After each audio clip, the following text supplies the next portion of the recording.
there, everyone. Welcome. And thanks for letting me participate in this Labrix presentation.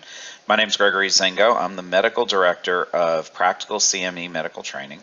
I have practiced medical weight loss in my practice for many, many years, and that approach became more turbocharged when I started incorporating salivary testing, hormone balancing, GI testing, neurotransmitter testing as well more recently. But that testing has been an integral part of my weight loss approach now for at least 13 years. And we have Practical CME offers CME courses to help train providers, both MDs, DOs, nurse practitioners, nurses, PAs, and the like, in salivary testing, bioidentical hormones, neurotransmitter GI, and what we're going to talk about today is some excerpts from our CME course on weight loss. And so we've entitled this summary approach as Modern Approach to Weight Loss. And again, it's not meant to be complete. It's meant to sort of hit on some of the highlights and compare our approach to maybe what you're doing now or what you think you might want to do when you incorporate weight loss more into your practice. So let's go ahead and get started, and we'll cover questions at the end. So first of all, from a disclosure standpoint, my position as one of the founding members of Practical CME Medical Training, and I have a financial stake in the CME sponsored training courses from them. Our CME courses, though, have no outside support, so there is no indirect financial relationship there. That's really my only disclosure point for this lecture. I have no other dogs in this hunt, as we say in the South. So let's now get on to our outline. First, we're going to talk about the epidemic of obesity, and I know if you go to an airport or a mall or the county fair, it's obvious when you look around, but we'll put some numbers on it and give you an idea of how absolutely dismal we are at fighting this epidemic. Even though there are authorities who think they know how to fix it, the reality is it's just getting worse and worse. We'll go over a couple obvious things that I think a lot of people who are battling obesity right now don't see as top of the mind obvious. That is roles of sleep and exercise. One of them is underestimated. One of them is I will say overestimated or maybe misjudged. We'll talk about food addiction, which I think anyone who needs to lose weight eating a modern North American diet should understand.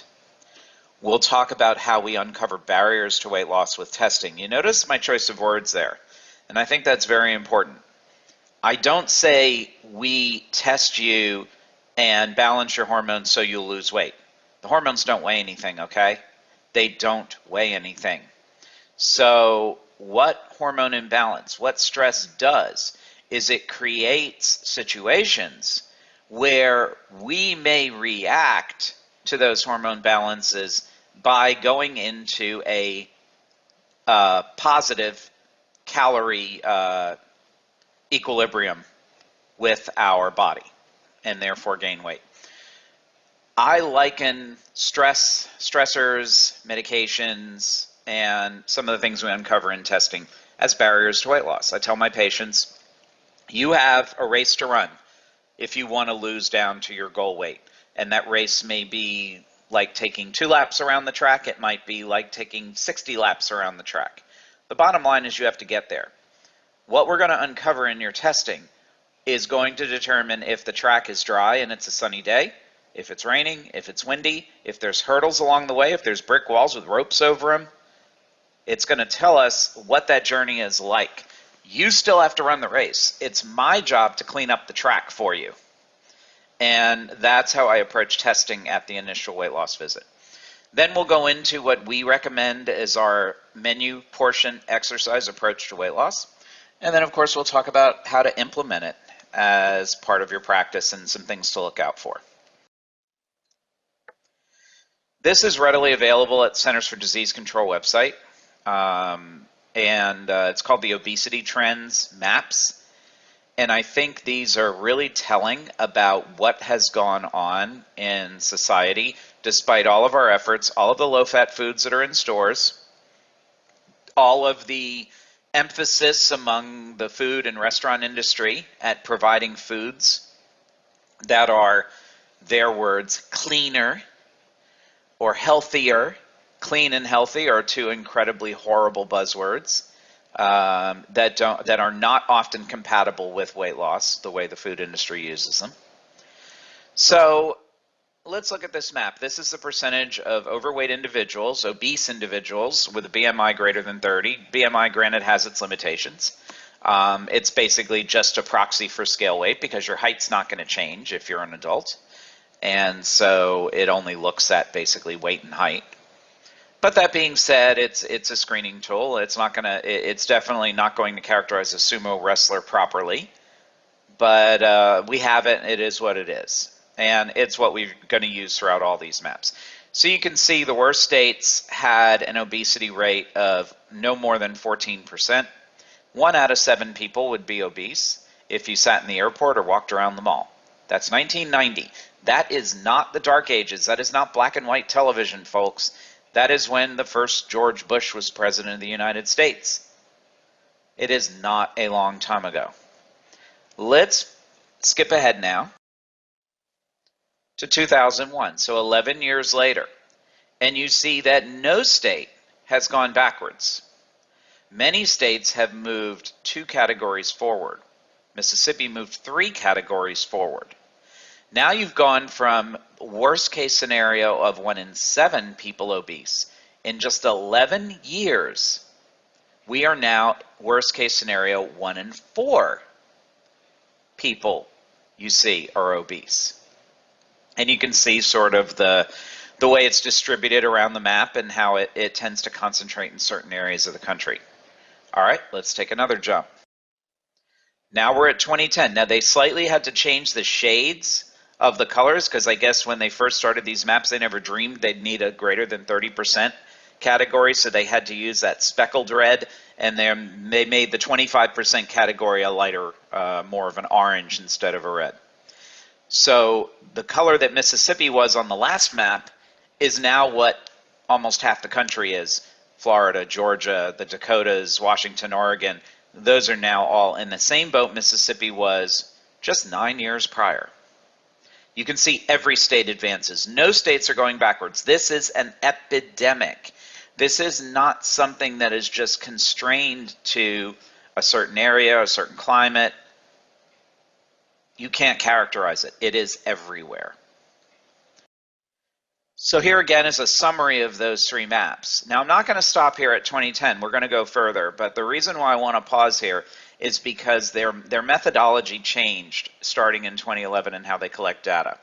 So they started using internet means to collect data, not just land phone lines. The fear is that by continuing only to use land phone lines in 2011, that they were going to skew toward maybe a less tech savvy or a higher age population. So from this point forward, we want to look at these maps as their own group. So here's 2011, and we can get used to that yellow is now the old orange. Orange is the old brick speckled red, okay? And you can see there still is advancement despite these, at least in the worst areas, despite these changes in methodology to make sure that there were no technology barriers to being included in the research. So here's 2011. Keep an eye on your favorite state as we continue to go forward. 2012. 2013, we have a couple of greater than 35s now. 2014. 2015. 2016. So you can see again, you're getting that same filling in of roughly the same regions of the country that led the increase in the prior decade are doing it again. So what is this? This is basically an issue where we are systemically overeating our ability to burn. So therefore that is forcing us to store energy. Now, some people will say, well, we're mammals. We are built to wake up with the sun, go to bed with the sun, have babies, and go out, procure food, and kill off predators, meaning we exist to survive, or at least that's how we're built. So when you have a survival instinct and food is not guaranteed, how did we get to be the kings of the animal kingdom? Well, we got to be the kings of the animal kingdom because we have a very strong resistance against weight loss. It is hard for us to die of starvation. But we don't have a lot of defense against weight gain.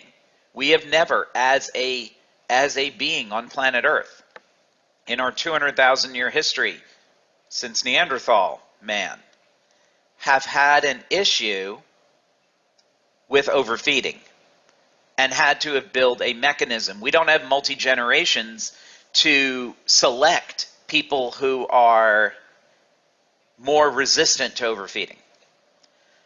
And we have a constant food supply now. There's very little need for physical activity to survive. So we have to be limited by our conscious cessation of eating, not by our food supply running out, not by the fact that a predator just came up to our cave and we've got to go on ahead and stop what we're doing and fight that animal off.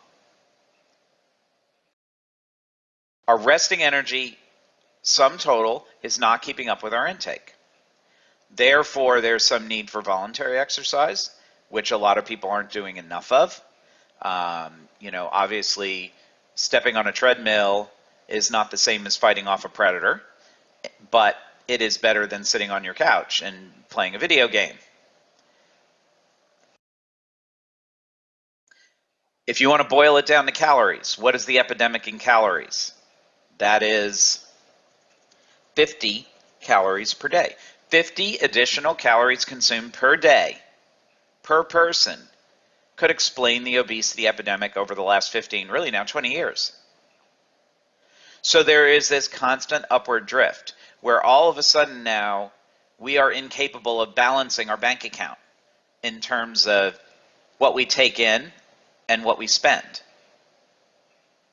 And the result is this storage of fat.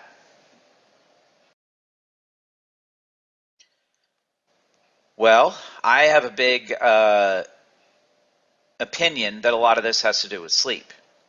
And a lot of the times our sleep habits or bad sleep habits are not always voluntary. We don't necessarily have to think that people are so busy doing things that they just forget to go to bed. That could be part of it. They could be working 2 jobs, certainly, and then, of course, you're not going to go to bed if you're physically at work in your second job. But there's also hormone balance issues. There's also things like caffeine and sugar in the diet that keep us awake and prevent us from even noticing our wind down into sleep. So when you're sleep deprived, and sleep deprivation really is less than 8 hours of sleep in an individual over the age of 21, you make less growth hormone. People over 21 only make growth hormone when they're sleeping. Growth hormone is very important to support the immune system, to repair the body. Even when we don't have to grow anymore, I think we should call it after 21 repair hormone. But anyway. And by the way, I don't attempt to test for growth hormone or give it in my practice. I do not consider it a bioidentical intervention. If you want growth hormone, don't grab a syringe, go to bed, and make more of it on your own. It's a lot cheaper that way. Growth hormone is also responsible for insulin sensitivity. So when you don't have growth hormone, you have insulin resistance, meaning you have to make more insulin. And when you make more insulin and you have insulin resistance, you need more insulin to remove the sugar from your diet. But that insulin's not resistant to fat storage. So you're going to store more fat for every molecule of sugar you're trying to get out of your system. You'll have higher ACTH. ACTH, of course, is going to try to stimulate the adrenals. And if the adrenals are not fatigued, you'll make more cortisol. And we know that excesses of cortisol lead to fat storage and weight gain. So a lot of times this is how the initial stress weight link begins. And that is sleep deprivation triggering ACTH, triggering cortisol surge. Then the weight gain persists even after that patient goes into adrenal fatigue, because now they're so tired because their adrenals are already shot that they are eating for energy. So there's a transition there, both of which lead to weight gain, both of which involve varying extremes of HPA axis dysfunction. Also, when ACTH is increased, TSH drops. So therefore, you can get thyroid suppression. And therefore, you can also get a difficulty in diagnosing hypothyroidism if all you do is use TSH. So now suddenly that patient with the TSH of 2.2 is called normal, whereas their unstressed TSH might be 3.2 and maybe get treated. And of course, they have more daytime fatigue. And when you're tired, what one thing are you less likely to want to do? Get out and get active. Here's a clip I got out of an actual physical newspaper a few years ago, showing the states as estimated by CDC, the states that had the lowest or the most sleep deprivation. And I put that beside the obesity map for that state for the exact same year, or for the country for the exact same year. Look at the similarities. Of course, look at West Virginia. Look at the Mississippi River area of the Deep South. Look at Arizona. Look at Nevada. Look at the similarity there. It's pretty interesting. Look at Maine versus the rest of New England on both maps. So it's quite telling. It's quite telling how sleep and weight go hand in hand. There's no doubt about it. Now, will all of a sudden getting more sleep cause you to lose weight? The answer, of course, is no, because we gain weight and we lose weight in two different ways. All right, well, now let's talk about the concept of food addiction. Now, of course, people in the food industry don't want you to think that. In fact, people connected to the food industry have said that, oh, there is no food addiction, because in order for there to be an addiction, there has to be some degree of a withdrawal syndrome when you stop it. So there has to be the DTs or something like that that's treatable. Now, we don't necessarily have DTs if someone takes our chocolate chip cookies away. We don't like it. There is a withdrawal. It's just not life-threatening. Therefore, it's not an addiction. And I think that's semantics. But the data is very clear that exposure to certain foods over time creates pathways in the brain that then make us seek out the same stimuli. So we liken those pathways to homeostatic versus hedonic. Homeostatic pathways are about true hunger, the need to eat for repair of our body. Simple needs for protein, fat, carbohydrate from our diet. There is no preference. When you are hungry for anything. Whereas the hedonic pathway is different. That's a craving. That is a pathway generated by a certain nerve pathway, a certain neurotransmitter that wants a certain food. So the hedonic person will say, I'm hungry. But then when you offer to give them steamed broccoli and chicken breast, they will say, oh no, I don't want that. I'll just have a candy bar. So homeostatic hunger is I'll eat anything. Hedonic hunger is I'll only eat that. And that's a different story, because that specific food item with that specific trigger, that hedonic pathway is rogue. It's not linked into the homeostatic pathway. So when we have this excess in our intake, it is due to these hedonic pathways running without being checked by homeostatic pathways. The hedonic pathways are governed by an opiate response. And we all know how addictive opiates are. Well, these are endogenous opiates. When you mix certain foods, you can increase the addiction. This has all been shown in studies. So if you just give animals too much chocolate, they'll actually stop eating the chocolate. But if they get a bite of banana, they'll go back and eat more chocolate. Studies on opiate antagonists show that animals may eat less chocolate after being injected with naltrexone. They may consume shorter meals of the addictive substance after getting naloxone. And that one of the major neurotransmitters involved is dopamine. If we train a neurologic pathway to be triggered by the presence of a certain food, dopamine can increase our effort to seek out the rewarding foods.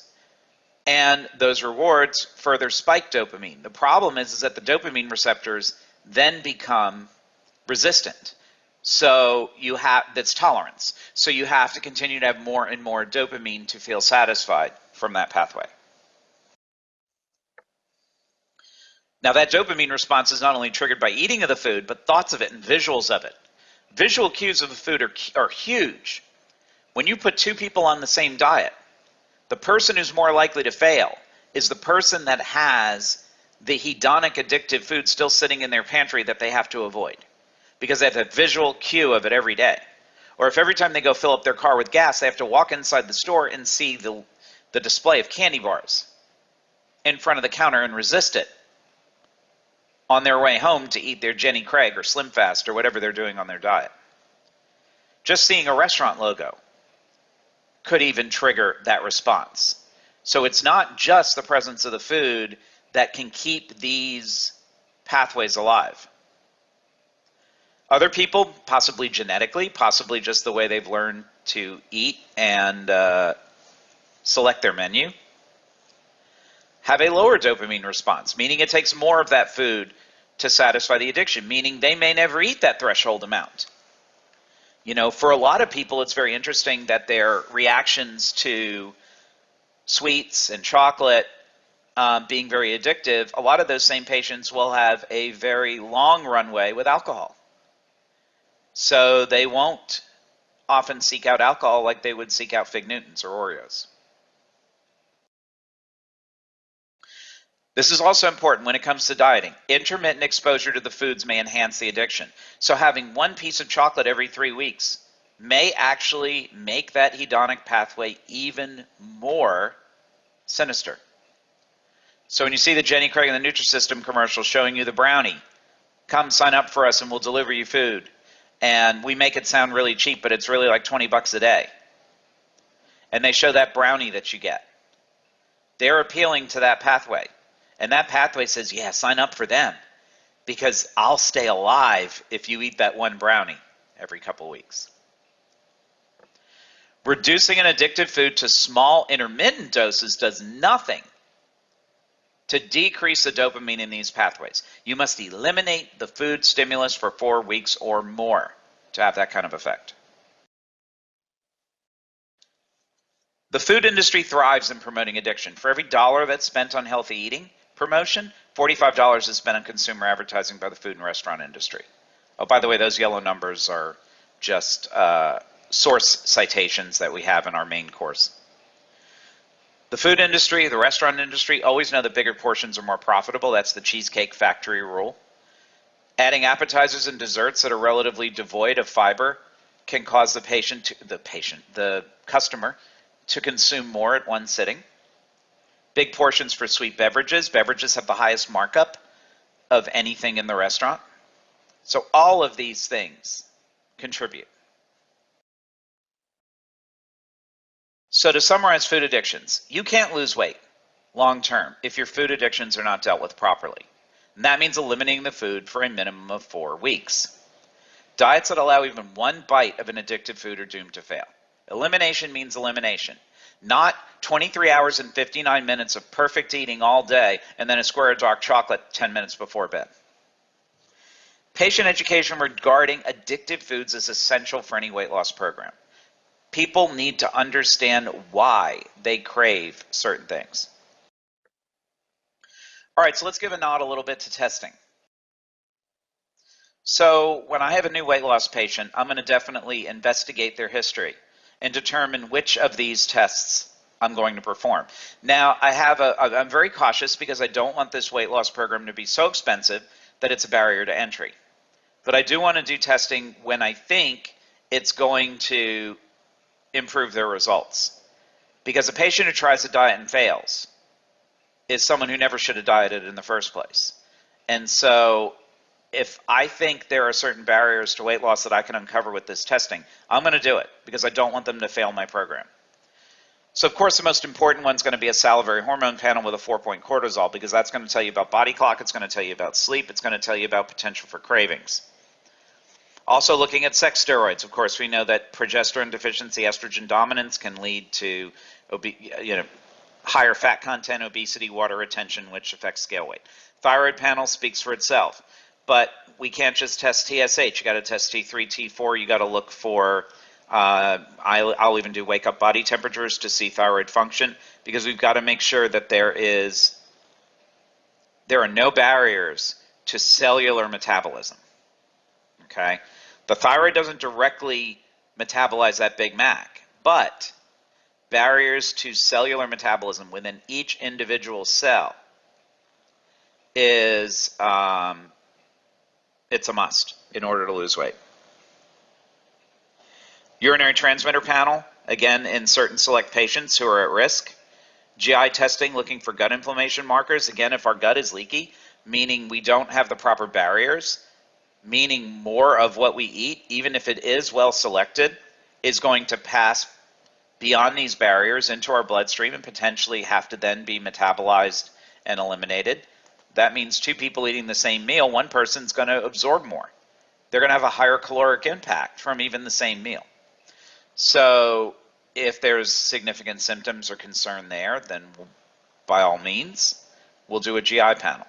The DNA panels like FindY and extended DNA panels like 23andMe or Nutrigenomics are good, but I tend to use them more for maintenance eating long term, because like we'll show you in a few minutes, the typical diet we recommend is pretty cookie cutter for everyone. And so we want them to go extreme, we want them to burn fat, and then we can go back and use the data gleaned from the DNA panels to help them make good choices going forward as they branch out their menu after hitting their goal weight. So salivary hormone panel is important because it looks at stress-induced energy deficits, sleep deficits. You can find estrogen dominance, progesterone deficiency. These hormones have tremendous influence on cravings and susceptibility to food addictions, let alone body weight in the peripheral tissues. It's a must, and it's a must to help determine sleep, quality, onset, and all the potential barriers to such. Urinary neurotransmitter panels can pick up large deficiencies or excesses, dopamine, norepinephrine, serotonin, and glutamine, that all play roles in our desire to seek out food, the pleasure response from food, and also perception of energy in the brain. I always believe we should always fix hormone imbalances first before trying to fine-tune the neurotransmitters, but they can be done in succession pretty quickly. GI testing speaks for itself because we want to avoid this. We want to avoid leaky gut. We want to avoid damaged gut villi. We want to avoid situations where there is damage to the biofilm, the bacteria mucus interface in our gut that allows us to have a selective barrier, because that's really the gut's job. The gut's job is more important as a barrier than it is as an absorptive surface, especially with the way we eat nowadays. DNA testing, like FindY and Nutrigenomics, can tell us genetic predisposition for certain feeding behaviors. So when we're out there freewheeling with our exercise habits, with our diet, our menus, what can we do to hack our genetics and reduce our ability maybe to regain when we are freewheeling? So it can look at metabolism of certain macronutrients, it can look at how we deal with caffeine and certain vitamins, and our exercise responses. So those are a couple of good examples there. I use them mainly for the maintenance phase instead of the personalizing the original weight loss phase, because I really only know one way to lose weight, one way to diet, but there are many ways at which you can maintain your loss. A couple words about exercise and prescriptions. Exercise is essential for maintenance. Exercise is not essential for weight loss. Only 9% of people, though, can maintain lost weight if they decrease or stop exercise. All strategies to decrease intake will fail if you do not exercise to maintain it, because exercise triggers metabolism, and when you're eating less and you're at a smaller weight, your metabolism is lower. There's no such thing as a 150-pound person eating a small diet. They're never going to have a better metabolism than the person they started out at 180 pounds, eating a lot more food, because food, through something called adaptive thermogenesis, triggers metabolism, a slight metabolism surge. And hauling around more weight means you have to have more muscles, which means you have more metabolism there. Exercise for maintenance is crucial. The goal should be 30 minutes a day, 7 days a week. And it should be relatively intense. Heart rate 60 to 70% of max. Sessions should be a minimum of 20 minutes to trigger the metabolic response. So minimum 20 minutes, ideal 30 minutes. And you should set out to exercise every single day. Group-based versus home-based, I think this is really important too. People who go out and get a membership to a gym have 6 months. Once you're done with that 6 months, you typically fall off the wagon. You find reasons not to go, it gets out of your routine, whatever. So in that 6 months after you join a gym, your strategy should be to learn enough to convert your exercise regimen to the home environment. That means buying stretchy bands or dumbbells or some home equipment, or figuring out how to do it at home as your backup. Because if you can, then you have a much greater chance of a long-term improvement, both in sessions completed as well as weight. So in summary, of course, you're going to assess everybody. You're going to make sure they're healthy enough to exercise, there are no injuries. You're going to get rid of all processed manufactured foods. You're going to get rid of addictive foods. You're going to establish a proper menu. Then you look at physical activity plan. Start slowly, gradually increase time and intensity to get to that goal of 200 minutes per week. And then to enhance compliance, make sure there's some kind of at-home component to that exercise. It could just mean parking at the far end of the parking lot at work every day and taking the stairs instead of the elevator. That could be part of a long-term strategy too. As far as supplements and prescription agents go, I have one slide on it. No supplement has ever been shown to cause permanent weight loss. No stimulant or any kind of weight loss prescription pill has ever been shown to cause permanent weight loss, and many of them create additional barriers to weight loss by overstressing our system. Next. Here's an example. Contrave, which out of all of them is one that seems to make a lot of sense because it incorporates an opiate blocker. But when you look at placebo versus drug, over 56 weeks. Hello, that's over a year. You see, you're only losing 9 more pounds. You're only losing 9 more pounds. Yet you have spent how many hundreds of dollars on this drug? Maybe even over $1,000 on this drug. And every single study shows that when you stop the drug, the slope of regain is faster in the drug group than the placebo group. So you'll be right back where you were, if not worse. So that's the best drug, and it's not worth it. So let's talk a little bit about glycemic index and ketosis diets, which are important. So every patient who comes to my practice, whether they're a weight loss patient or not, even if they're just a hormone balancing patient, or they're a younger person who specifically comes in with a specific request about wanting to come off Adderall and maybe do a neurotransmitter test. Everyone, even if they don't have any weight to lose, everyone gets the same menu or the same advice. And that is, you always focus on menu first, portion second, exercise third, MPE theory. If you don't have control over your menu, the choices of foods that you will consider every meal, every day, if you don't have control over that, then all the portion restriction and all the exercise in the world won't help. Because if you believe food addictions are at the crux of everything, then you have to make sure that A, you're not forming new addictions, and B, you're not continuing to eat the foods that are being triggered by the old addictions. So that is why your menu, at the very least, has to have no wheat, no dairy, no processed manufactured food. And if the patient gives me a blank look, I remind them that that means no salad dressing, no orange juice, no barbecue sauce, no bacon, no granola, no yogurt. Wait, yogurt's not a processed food? Yes, it is. No almond milk. What? No peanut butter. Oh, wait a minute. I thought that was natural and organic and non-GMO. None of that stuff matters. Organic, non-GMO doesn't matter. It's an advertising, it's sales techniques. But as far as your relationship with manufactured processed addictive foods, it is not on the list. Not yet. Not while we're trying, not while you're sitting here in front of me saying you don't feel well and you want to get better. Then, only then, when the menu is in full effect and the patient wants to lose weight and they are hitting a wall, will we then look at portions and exercise? Because I can eat a menu that fits and not lose weight. I'll be eating salmon all the time as my meat. I'll be eating potatoes, although I can't have butter on them. I'll still eat potatoes. I'll eat steak. I'll eat bananas. I'll eat pineapple. So I'll eat very starchy, higher glycemic, higher fat items. So then you got to start looking at portions. And then, of course, you need exercise, because as you start losing weight, you lose metabolism.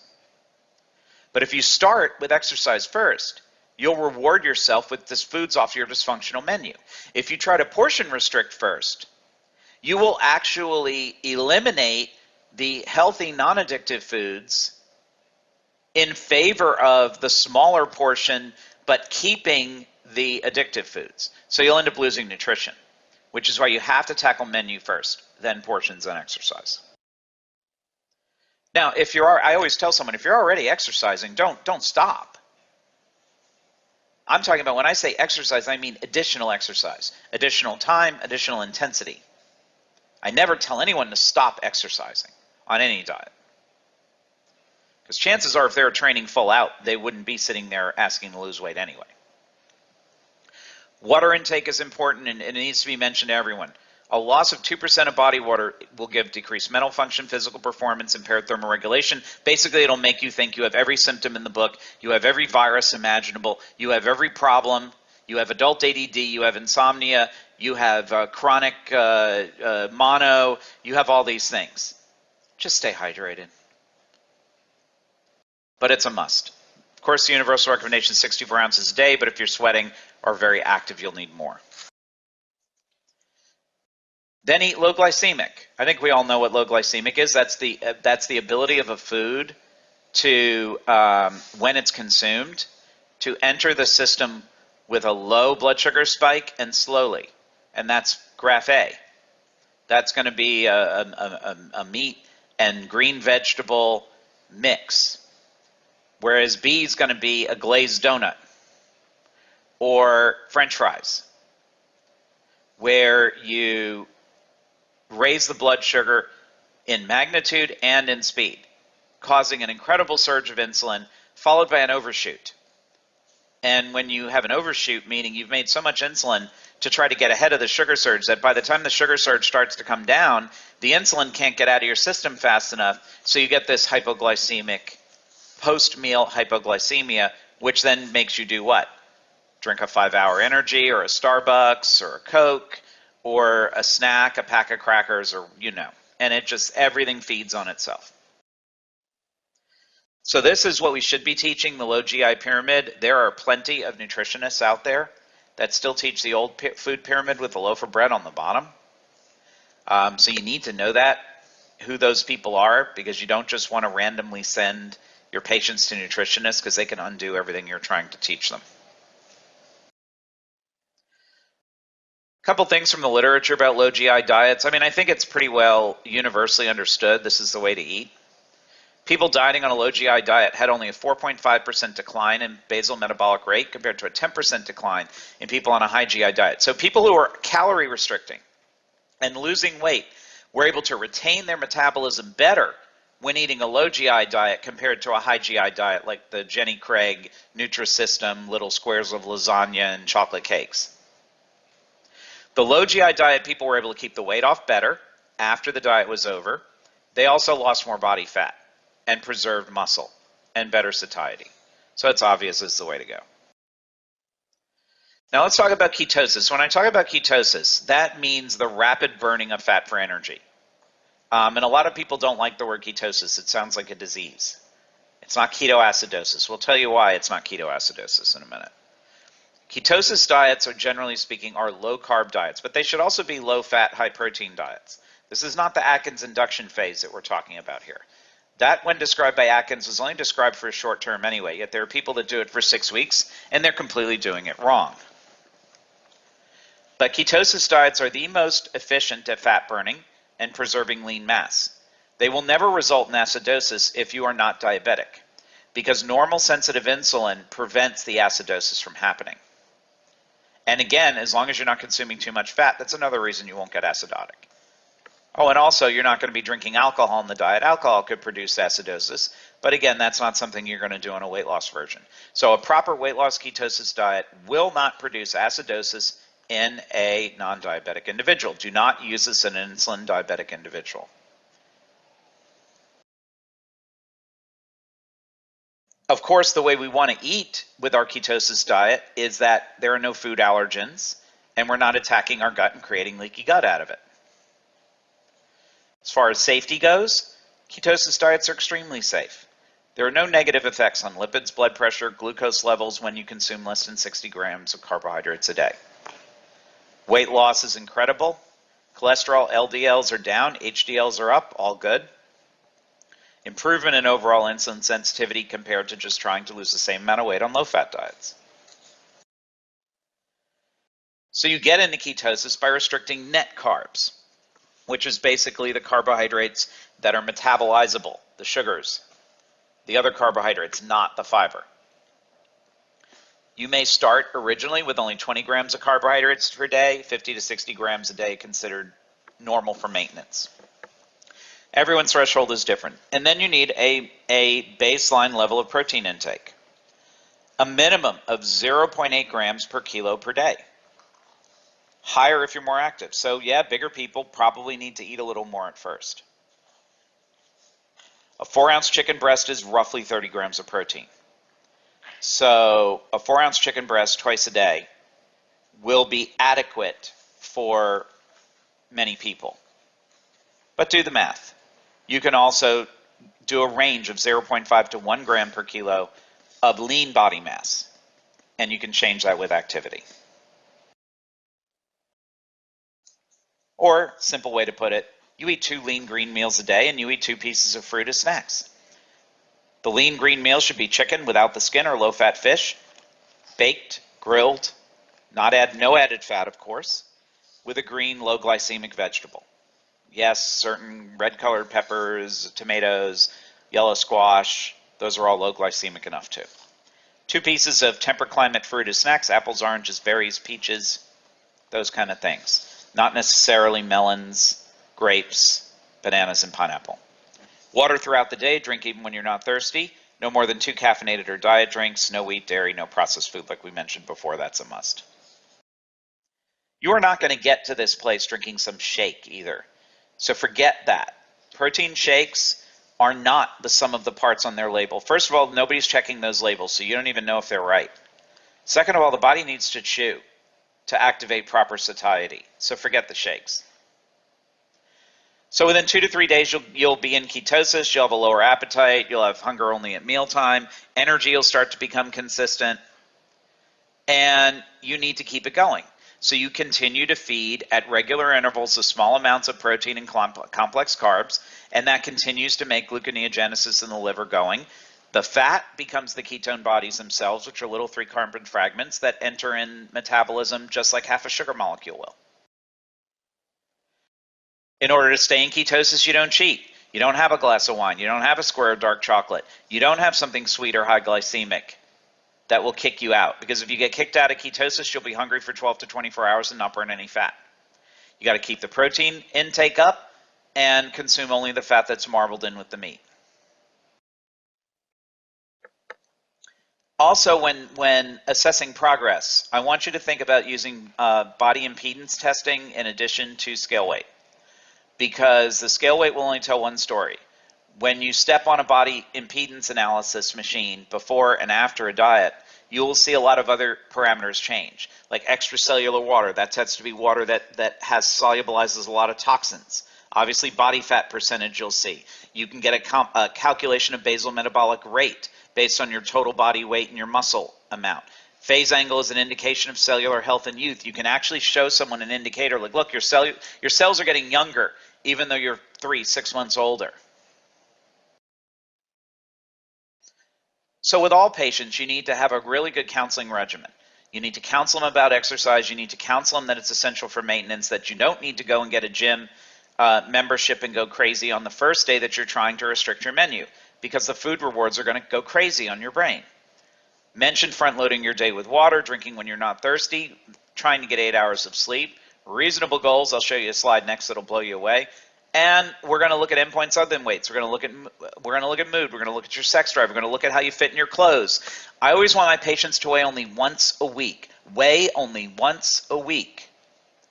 If you want to assess how you're doing, find that outfit that you so desperately want to get into and leave it hung up in your closet and try it on every day. That will be your guide to how you're doing. And as it slowly gets easier and easier to put on, that's your positive reinforcement. Not a number on a scale that could fluctuate by 2 pounds because your period's next week. Finally, this is an oldie but a goodie from the Clinical Psychology Journal. When you take a bunch of patients in a study group who start at 218 pounds and they're about to begin a diet, you ask them, what would be your dream goal? What would be your happy goal? What would be your acceptable goal and your disappointed goal? Patients would be disappointed at a 17% weight loss. Do you realize there's no diet pill in existence that even gives a 17% weight loss? So you're setting people up for disappointment if you're teaching them some kind of short-term, quick fix strategy. The other thing is you've got to make sure that patients understand what these numbers are. And one of the things I always ask my patient is, when I ask them what the goal weight is, they'll give me a number. They'll say, oh, my goal weight's 145. The next question out of my mouth is always, when was the last time you were 145 pounds consistently without dieting? And most of the time they laugh. And I say, I don't understand why that was funny. You know, I'll be here all week, but that's not my best joke. It wasn't meant to be funny. So people realize at that point that they are being unrealistic if they're trying to erase 20 years of consistent gain in a matter of weeks or months. But challenge them on that. Set reasonable goals as you go and make them other goals than scale weight. So the final take-home points before we break for questions. Always assess barriers to weight loss. That's important. You want your diet to be their most successful diet they've ever done. Correct hormone imbalances. Then begin the menu. And I believe everyone, whether they need to lose weight or not, needs to eliminate wheat and dairy, eliminate processed manufactured foods. Focus on menu first, then if weight loss is a goal, look at portions. And then everyone should increase exercise only after getting their menu under control, assuming you're already exercising 200 minutes a week. If a patient wants to lose quickly and wants to burn fat 24 hours a day, 7 days a week, then we need to adjust the macronutrients and the portions for proper ketosis and monitoring of ketosis. The menu, the portions, the timing need to be automatic. We need to detach the food from the emotional centers of the brain. We're going to increase exercise after the initial weight loss is complete, but we're not going to go crazy on exercise immediately to trigger food rewards. And we're going to make sure our patients understand how they got food addicted and how they will get food addicted again. All it takes is one birthday cake. Not the first piece you have, but the half a birthday cake that's left over. Or the Christmas pie, or the Thanksgiving pie that's left over. And you hit it for a tiny little 1/16 of a sliver every night for the next 4 nights. That will be a rebirth for food addictions. And then, of course, incorporate DNA findings in the maintenance program. Why DNA testing? Because it never changes. You only have to do it once. That's the beauty of it. So yeah, it might be expensive up front, but your DNA is never going to change. So you'll have that data, you'll have that value for the rest of your life. Well, thanks a lot again for attending. I will hand it off back to the Labrix folks, and we'll get some questions, and I will answer some questions in the time we have remaining. I appreciate your attending. You can email me at md@practicalcme.com if you wish to get more in depth with either BHRT, neurotransmitter GI, or weight loss. You can order those courses. They're all available online, by the way, so you can watch them on demand at practicalcme.com. Again, thanks for listening, and have a great rest of your day and rest of your week. Bye-bye.